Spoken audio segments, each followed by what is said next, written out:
சூரா முஸ்ஸம்மில், சூரத்துல் முஸ்ஸம்மில் வல்ல ரஹ்மான் அல்லாஹ் அதிலே முக்கியமான பல செய்திகளை சொல்கிறான். குறிப்பாக முதல் செய்தி என்னவென்றால், முஹம்மது நபி ஸல்லல்லாஹு அலைஹி வஸல்லம் அன்னவர்களின் சிறப்பு பெயர் தான் முஸ்ஸம்மில் என்பது. எங்கேயுமே அல்லாஹ் குர்ஆனில் நீங்கள் திருப்பி பாருங்கள், யா முஹம்மத் என்று அழைத்தானா என்று பாருங்கள். யா என்ற வார்த்தை இருக்கிறதே அழைப்புக்கான வார்த்தை. அரபியில் ஒருவரை அழைக்க வேண்டும் என்றால் அப்துல்லா அப்படின்னு கூப்பிடுறோம்ல, ஃபாத்திமா அப்படி கூப்பிடுறோம். இதே மாதிரி ஒரு அரபியில் ஒருவரை கூப்பிட வேண்டும் என்றால் யா அப்துல்லா, அப்துல்லாவே, யா முஹம்மத், முஹம்மதே என்று அழைப்பார்கள். அல்லாஹ் குர்ஆன் மொத்தத்திலையும் நீங்கள் ஃபாத்திஹாவிலிருந்து எடுத்துக்கொள்ளுங்கள் நாஸ் வரை எங்கேயும் அல்லாஹ் ரசூலுல்லாவை பெயரை சொல்லி அழைக்கவே இல்லை, யா முஹம்மது என்று அழைக்கவில்லை. என்ன காரணம் எழுதுறாங்கன்னா, முஹம்மது ஸல்லல்லாஹு அலைஹி வஸல்லம் மீது அல்லாஹ் வைத்த தனி மரியாதை, அவர்களுக்கும் நாயகத்திற்குமான அல்லாஹ்விற்குமான தொடர்பு, அந்த பிரியம், அந்த பாசத்தின் வெளிப்பாடு. ஒருத்தவரை அவருக்கு இருக்கக்கூடிய இயற்பெயரை விட்டுட்டு அவருக்கான சில அடையாள பெயர்கள் இருக்கும், செல்ல பெயர் இருக்கும், அதை கூப்பிட்டு அழைப்பதன் மூலமாக அவருக்கும் நமக்குமான நெருக்கத்தை அது வெளிப்படுத்தும். நம்ம வீட்டில் 4-5 பிள்ளைங்க இருக்கும், ஆனால் குட்டின்னு சொல்லி கடைசி பிள்ளைய கூப்பிடுவோம் இல்லையா? ராஜா என்று சொல்லி அழைப்போம், செல்லம்மான்னு சொல்லுவோம். என்ன அர்த்தம்? அதுக்கு வேற பேர் வச்சிருப்பாங்க. அந்த குழந்தையின் மீது நமக்கு இருக்கக்கூடிய பிரியத்தை அது வெளிப்படுத்துகிறது. நபிகள் ஸல்லல்லாஹு அலைஹி வஸல்லம் அன்னவர்களின் பிரியத்தோடு அல்லாஹ் அழைக்கிறான், யா அய்யுஹல் முஸ்ஸம்மில், போர்வை போர்த்தி கொண்டிருக்கக்கூடிய நபியே என்று அழைக்கிறான். எதற்கு இந்த வசனத்திலே அல்லாஹ் போர்வை போர்த்தி கொண்டிருக்கக்கூடிய நபியே என்று கூப்பிடுகிறான்? இந்த வசனத்தின் பின்னணி என்ன என்றால், வரலாற்று ஆசிரியர்கள், திருக்குர்ஆனுடைய விரிவுரையாளர்கள் சொல்கிறார்கள், முஹம்மது ஸல்லல்லாஹு அலைஹி வஸல்லம் அவர்களுக்கு முதலாக திருக்குர்ஆனில் சில வசனங்கள் இறங்கியது. முதல் இறங்கிய அத்தியாயம் இக்ரா பிஸ்மி ரப்பிக்கல்லதி ஹலக், சூரா அலக்கினுடைய முதல் 5 வசனங்கள்.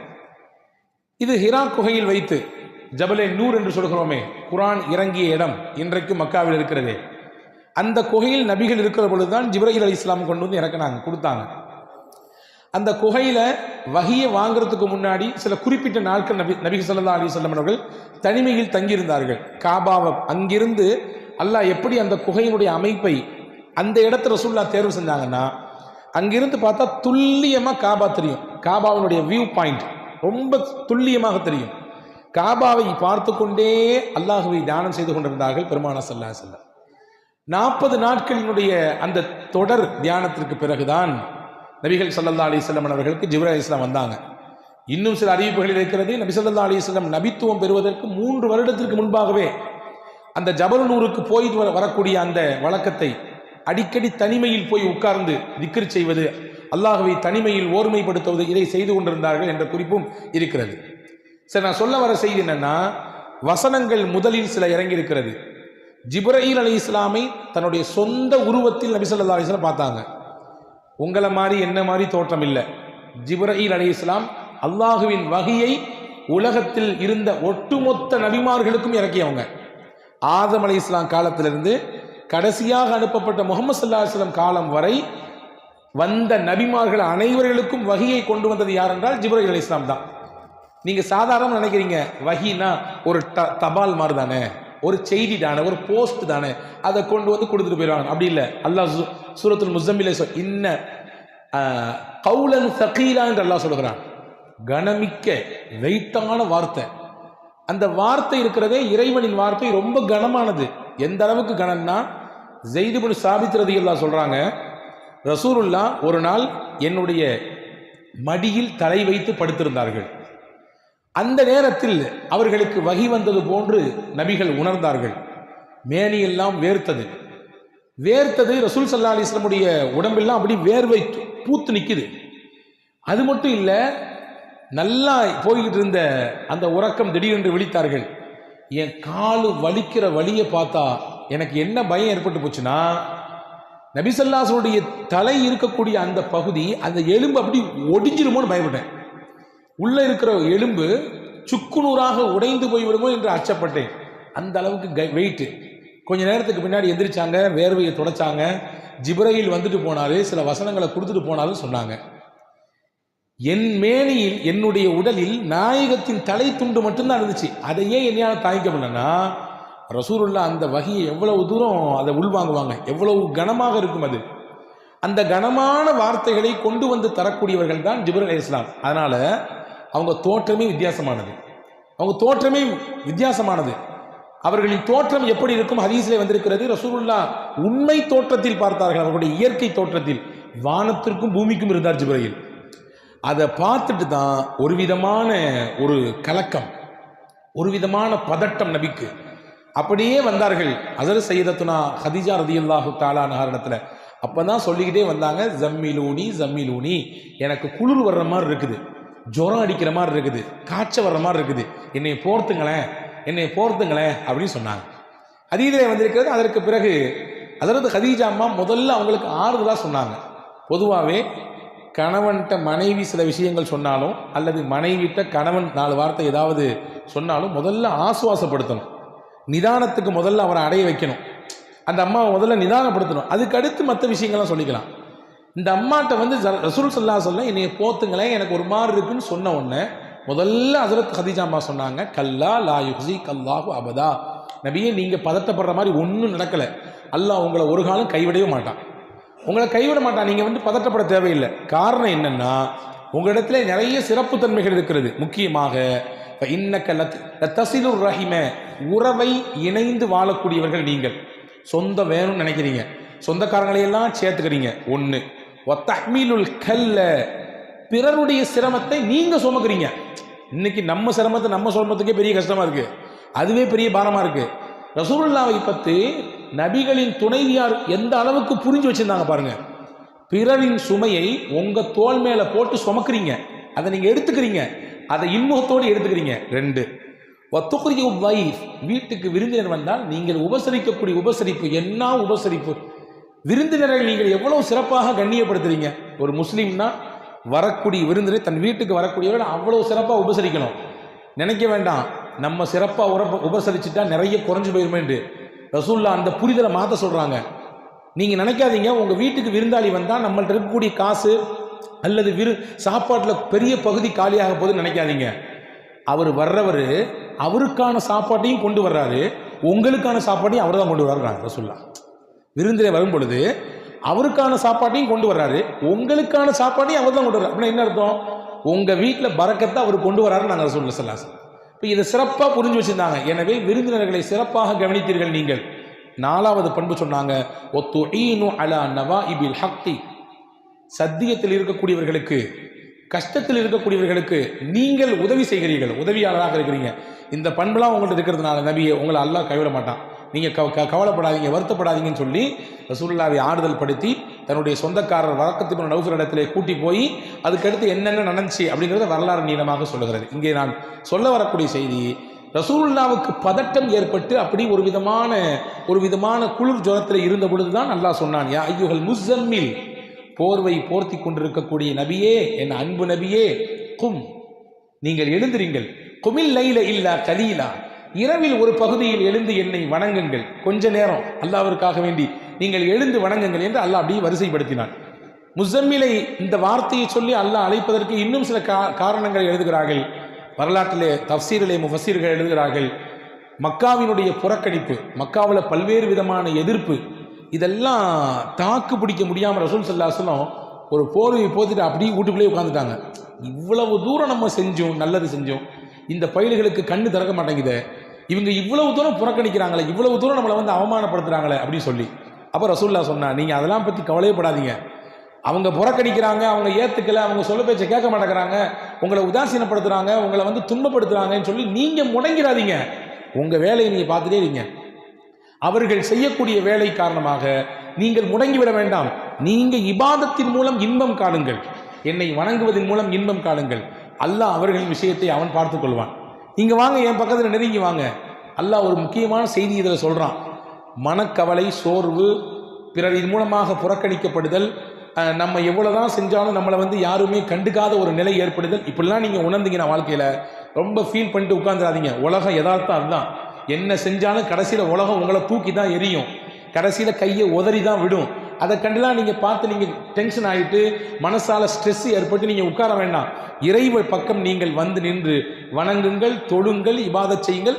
அதுவே உங்களுக்கு மனதிற்கு பேர் ஆனந்தத்தை, பெரும் இன்பத்தை தரும் என்று அல்லாஹ் இதன் மூலமாக சொல்லித் தருகிறான். அன்பு சகோதரர்களே, அல்லாஹ் செல்லமாக அழைக்கிறான் முஸம்மில் என்று, அழகான பெயரை கொண்டு அழைக்கிறான். இங்கே பாருங்க, கவனிங்க, ரசூல் ஸல்லல்லாஹு அலைஹி வஸல்லம் சஹாபாக்களை அன்பொழுக கூப்பிட்டு இருக்கிறார்கள்.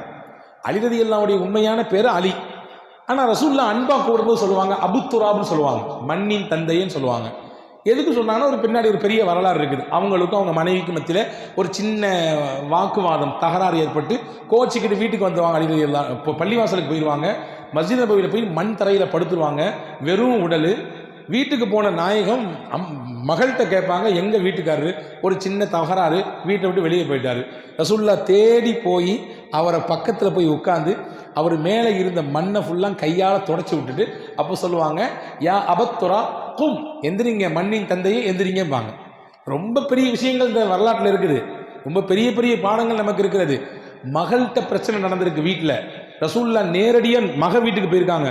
உன்ட்ட அப்படியா பேசினார் அவரு, என்ன ஏதுன்னு நான் கேட்குறேன், அவர் வரட்டும் பார்த்துக்கலாம் அப்படின்னு ரசூல்லா சொல்லலை. இன்னைக்கு இருக்கக்கூடிய சூழலை பார்க்கிறோம். ஒரு சின்ன ஃபோன் கால் தான், வாப்பா இந்த மாதிரி, இந்த வந்துடுறம்மா, 400 கிலோமீட்டருக்கு அங்கிட்டு இருப்பாரு, இந்த வந்துடுறேன், அடுத்து பஸ் ஏறி வருவார் அல்லது கார் பிடிச்சு வருவார், என்ன ஏதுன்னு கேட்டு அதை பெரும் விவகாரமாக மாற்றக்கூடிய சூழலை பார்க்கிறோம். ரசூல்லா எந்த அளவுக்கு சமயோஜிதமாக நடந்துட்டாங்க பாருங்க.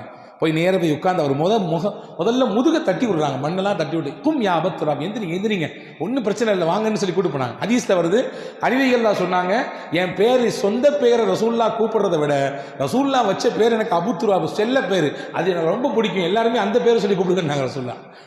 ஒரு சஹாபி இருந்தாங்க, அந்த சஹாபி பேர் ஹுதைஃபா. அவங்க நல்லா தூங்குவாங்க, படுத்தா, சில பேர் அப்படித்தானே, படுத்த உடனே தூங்கிடுவோம், இடம் பொருள்லாம் கிடையாது. அது ஒரு பெரிய பாக்கியங்க. அது ரொம்ப கஷ்டமாக நினைக்க வேண்டாம். எந்த இடத்துல படுத்தாலும் தூக்கம் வருதுன்னா நீங்கள் நல்லா இருக்கீங்கன்னு அர்த்தம், ஆரோக்கியமாக இருக்கீங்கன்னு அர்த்தம். இல்லை நான் என் வீட்டில் படுத்தாதான், அது என் வீட்டில் என் பெட்டில் படுத்தாதான், அது ஏசி போட்டால் தான், இல்லை அப்படிலாம் சொன்னீங்கன்னா ஏதோ ஒரு கோளாறு இருக்குன்னு அர்த்தம். எங்கே படுத்தாலும் நிம்மதியாக தூக்கம் வருதா, அல்லாஹ்வுக்கு ரொம்ப நன்றி செய்யணும், சுக்ரியா செய்யணும். இந்த சஹாபி இருக்கிற ஹுதைஃபா ரலியல்லாஹு எங்கே படுத்தாலும் தூங்கிடுவார். ரசூல் ஸல்லல்லாஹு அலைஹி வஸல்லம் அவரை கூப்பிட்டு போடுது நவ்வாம் அப்படின்னு கூடுவாங்க. நவ்வாம்னா நம்ம பாஷையில் சொன்னால் தூங்கு மூஞ்சின்னு அர்த்தம். நவ்வாம்னா தூங்கு மூஞ்சி, அது செல்லமாக ரசூல்லா கூப்பிடுவாங்க. அந்த சஹாபி சொல்றாங்க, என் பேர் ஹுதைஃபா, அந்த பேர் வேண்டாம் எனக்கு, ரசூல்லா செல்லமா கூப்பிட்டு பேர் அதான் எனக்கு வேணும்னாங்க. ஒரு சஹாபி இருந்தாங்க, அந்த சஹாபிக்கு பேர் கைஸ், நல்ல பாடி கட்டு, அவர் நல்ல உடல்ல திடகாத்திரமா இருப்பார். அவருக்கு ரசூலுல்லாஹ் நிறைய பணிவிடைகள் செய்வார். ஒரு நாள் ஒரு குழு வந்தது, நிறைய ஜாமான்லாம் தூக்கிட்டு வந்து, தூக்க முடியாமல் தூக்கிட்டு வந்தாங்க. அப்போ ரசூலுல்லாஹ் அந்த கைஸை கூப்பிட்டு உன் துண்டை விரினாங்க, பெருசாக விரிச்சு விட்டார். ஜாமானுக்கு ஃபுல்லாக அள்ளி போட்டார். அள்ளி போட்டாங்க. போட்ட உடனே யா கைஸ் அப்படின்னு சொல்லலை, ரசூலுல்லாஹ் சொல் இஹ்மில் மா அன்த இல்லா சஃபீனா, இதை மொத்தமாக நீயே தூக்கு, உன்னையால தான் முடியுமே, நீ மனுஷன் இல்லையே, நீ கப்பல் மாதிரி ஆச்சு அப்படின்னாங்க ரசூலுல்லாஹ். கப்பல் எவ்வளோ ஜாமானம் சுமக்குமோ அந்த அளவுக்கு ஜாமான்களை சுமக்கும் அளவிற்கு திராணி சக்தி உனக்கு இருக்கிறது அப்படின்னு. சஃபீனான்னு நீங்கள் நிறைய பேர் வைக்கிறோம் பிள்ளைகளுக்கு, பெண் பிள்ளைகளுக்கு சஃபீனான்னு பேர் வைக்கிறோம் இல்லையா? உண்மையாக சஃபீனான என்ன அர்த்தம்னா கப்பல்னு அர்த்தம். இந்த சஹாபி சொல்கிறாங்க, அன்னைக்கு நான் மொத்த ஜாமானி உண்மையிலேயே தூக்குனேன். நான் சொல்கிறேன், அந்த சஹாபி சொல்கிறாங்க, நான் சொல்கிறேன், அன்னைக்கு ஒரு ஒட்டகம் இல்லை, 2 ஒட்டகம் இல்லை, 5 ஒட்டகம், 6 ஒட்டகம் ஜாமான் இருந்தாலும் ரசூலுல்லாஹ் என்னை பார்த்து கப்பல்னு சொன்னதுனால அன்னைக்கு 6 ஒட்டக ஜாமானி இல்லையா தூக்கிக்க முடியும். 6 ஒட்டக ஜாமானி இல்லையா தூக்கிக்க முடியும். ஏன்னா ரசூலுல்லாஹ் சொன்ன வார்த்தை அது, கப்பல்னு. சும்மாவா? கப்பல் சும்மா இருக்குமா? எவ்வளோ ஜாமானை தூக்குது, எவ்வளோ டன்களை தூக்குது. எனவே இன்னும் யாரும் என்னை பார்த்து கைசுன்னு கூப்பிடக்கூடாது, சஃபீனான்னு தான் கூப்பிடுனாங்க அந்த சாமி. இப்போ செல்லமாக கூப்பிடக்கூடிய சில சமயத்தில் அந்த பேர் வந்து நமக்கு ஈர்ப்பாக இருக்குது. அதை மாதிரி அல்லாஹ் செல்லமாக கூப்பிட்றான் ரசூலுல்லாஹ், யா அய்யுஹல் முஸம்மில், போர்வை போத்தி கொண்டிருப்பவரே. அழகான ஒரு சில பல விஷயங்களை இந்த அத்தியாயம் தாங்கி நிற்கிறது. குறிப்பாக இன்னைக்கு நான் உங்களுக்கு சொல்லக்கூடிய தகவல் என்னென்னா, இந்த முஸம்மில் சூரா சாதாரண சூறா இல்லை, ரொம்ப விசேஷமான சூறா. விசேஷமான சூறான்னா, இந்த சூறாவை யார் தொடர்ச்சியாக ஓதி வருகிறார்களோ அவர்களின் வாழ்க்கை சிறப்பாக அமையும் என்று பெருமானார் ஸல்லல்லாஹு அலைஹி வஸல்லம் சொன்னாங்க. சிறப்பான வாழ்க்கை அமைய வேண்டும் என்று எதிர்பார்க்கக்கூடியவர்கள், உலகத்தில் வாழ்க்கையும் சிறப்பாக இருக்கணும், மௌத்தும் சிறப்பாக அமைய வேண்டும் என்று நினைத்தால் தொடர்ச்சியாக சூரத்துல் முஸம்மிலை ஓதி வாருங்கள் என்று சொல்கிறார்கள். இது முஸம்மிலால் சூறாவினால் கிடைக்கக்கூடிய முதல் பயன். 2வது பயன் என்ன தெரியுமா? வாழ்க்கையில் எல்லாத்துக்கும் கஷ்டம் இருக்குது, எல்லாத்துக்கும் சிரமம் இருக்குது, எல்லாத்துக்கும் துன்பம் இருக்குது, எல்லாத்துக்கும் நெருக்கடி இருக்குது. எல்லா நெருக்கடிக்கும் கஷ்டத்தையும் அல்லாஹ் இடத்துல நாம் முறையிடுகிறோம். அதற்கு எளிமையான வழியை ரசூலுல்லாஹ் கற்றுத்தராங்க. மன் கரஅ சூரத்துல் முஸம்மில் ருஃபிஅ அன்ஹுல் உஸ்ர ஃபித் துன்யா வல் ஆখিরা. யார் சூரா முஸம்மிலை ஓதுவாரோ அவருக்கு உலகத்தில் இருக்கக்கூடிய சிரமத்தையும் மறுமையில் இருக்கக்கூடிய சிரமத்தையும் அல்லாஹ் நீக்கி தருகிறான். நாங்கள் ஸல்லல்லாஹு எவ்வளோ பெரிய சுப செய்தி.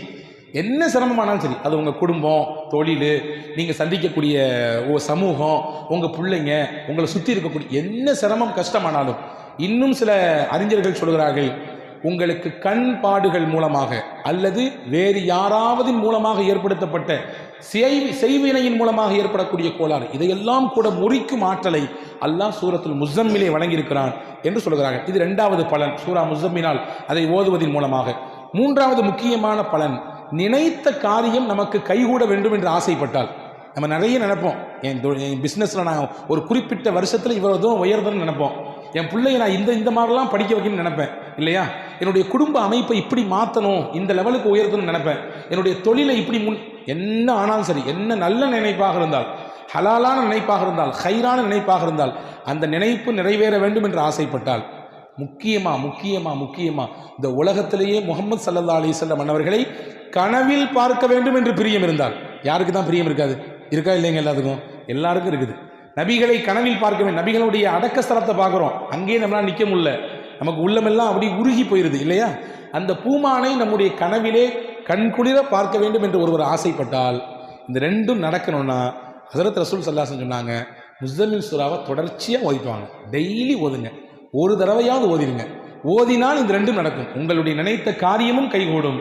நாயகம் ஸல்லல்லாஹு அலைஹி வஸல்லம் அன்னவர்களை நம்முடைய வாழ்க்கையிலேயே, நம்முடைய கனவிலே தரிசிக்கின்ற பாக்கியத்தை அல்லாஹ் தருவான் என்கின்ற சுப செய்தியை நபிகள் சொல்லித் தருகிறார்கள். அப்படிப்பட்ட மகத்தான சூறாவை தான் இன்று நாம் ஓதியிருக்கிறோம். வல்ல அல்லாஹ் இந்த சூறாவில் என்னென்ன நன்மைகள் இருக்கிறதோ எல்லா நன்மையும் நமக்கு நம்முடைய குடும்பத்தினர்களுக்கு நிறைவாக தந்தல் புரிவானாக. நமக்கு என்னென்ன சிரமங்கள், கஷ்டங்கள், துன்பங்கள் இருக்கிறதோ எல்லா துன்பங்களையும் கஷ்டங்களையும் இன்ஷா அல்லாஹ் ஓதுவோம் இந்த சூரா முஸம்மிலை. இதன் வழியாக அல்லாஹ் நீக்கி தருவானாக. முக்கியமாக நபிகள் பெருமானார் ஸல்லல்லாஹு அலைஹி வஸல்லம் அவர்களை நம் ஜீவிதத்திலேயே, நம்முடைய வாழ்க்கையிலேயே கனவிலே கண்டுகளித்து ஆனந்த பரவசம் அடைகிற நல்ல பாக்கியத்தை உங்களுக்கும் எனக்கும் எல்லா மக்களுக்கும் வழங்கியல் புரிவானாக. ஆமீன். வாஹிரு தாவானா அனில் ஹம்துலில்லாஹி ரப்பில்